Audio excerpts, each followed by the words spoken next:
The Stanley Hotel, located in Estes Park, Colorado, is famous for being the place The Shining was filmed. But is it actually haunted?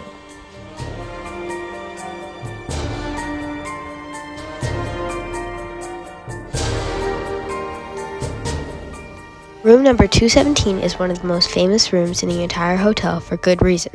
There was a maid named Elizabeth Wilson who was lighting the gas lamps in the rooms many years back. But room number 217 had a gas leak that blew the entire room and flung her body a story down. She did survive with a few broken bones and continued to work at the hotel for a few more years. For some reason, she chose to stick around here after her demise. Elizabeth still keeps to her housekeeping routine as many people return to their rooms to find their luggage unpacked, shoes being lined up, and shadows seeming to pass through the walls. The fourth floor of the Stanley Hotel is the most haunted, with the reports of paranormal activity like children's laughter and strange lights. Room number 428 at the Stanley Hotel features a friendly cowboy ghost. People have reported being kissed on the forehead by him. There is the ghost of a cowboy who frequents this room in the dead of night, but he just likes to sit in the corner or pace the floor. He is quite the gentleman, as one couple asked him to leave the room, and he obliged.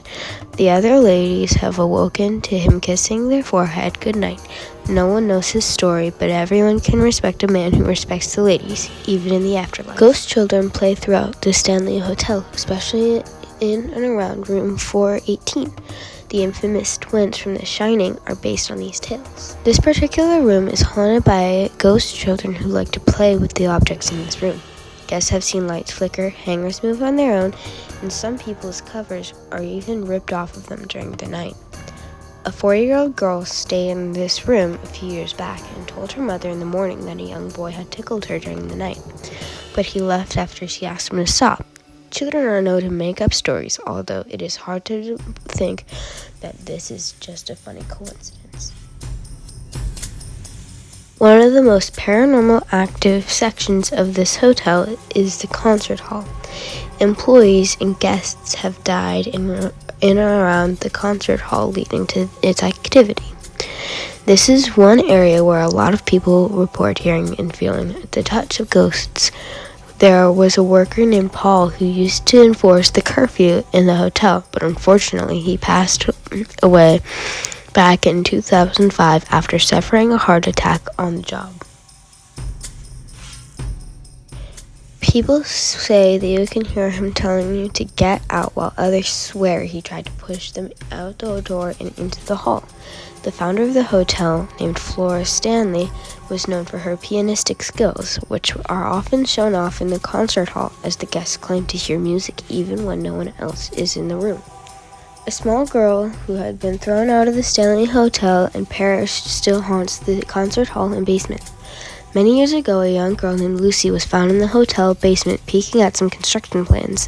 The staff found out and threw her out into the cold, where she froze to death, and now she haunts the concert hall and basement. A guest took a picture on the tour which showed a young girl in a hot pink dress, but no one else on their tour was wearing that sort of attire. It was also strange, as everyone else agreed they had never seen a girl that looked anything like that during the time they were there, which only proves that Lucy does exist. The original owner of the Stanley Hotel, Lord Dunraven, makes his presence well known to guests of the Stanley Hotel. It is also believed he haunts room 401. Lord Dunraven was the original owner of a piece of land that the Stanley Hotel resides on. He never once visited the hotel, but it is hard to believe that the Irishman who haunts room number 401 could be anyone else. Room number 407 has a much nicer ghost than some of the others, often showing compassion towards younger guests. No one has ever seen the ghost that haunts this room, but it is apparently very friendly and caring based off of its actions. A little boy once stayed in the room and kept kicking off his covers, and every time he did, the ghost would tuck him back in. Other guests have also reported being tucked in at night in this room. While some say the ghost likes to sit on the edge of the bed, it is the perfect room for someone who wants to experience paranormal activity but not be frightened by it in any way that makes them scared to fall asleep. There is a male ghost who likes to pop into room number 413, presumed to be a guest who died inside. It is not uncommon for ghosts in old-fashioned styles to appear in haunted places, and room number 413 is no different. There have been several guests who reported seeing a man sitting in the corner of the room in an old-fashioned suit that doesn't fit in with today's style. Other reports have been a man's face and a blue ball resting outside this room, which probably scared more than a few people. It is more than a little creepy, but we wouldn't expect anything less from a restless ghost. The most haunted floor of the Stanley Hotel is the 4th level. This is where most paranormal activity occurs. If you want to hear the sound of ghosts, you should book a stay on the 4th floor.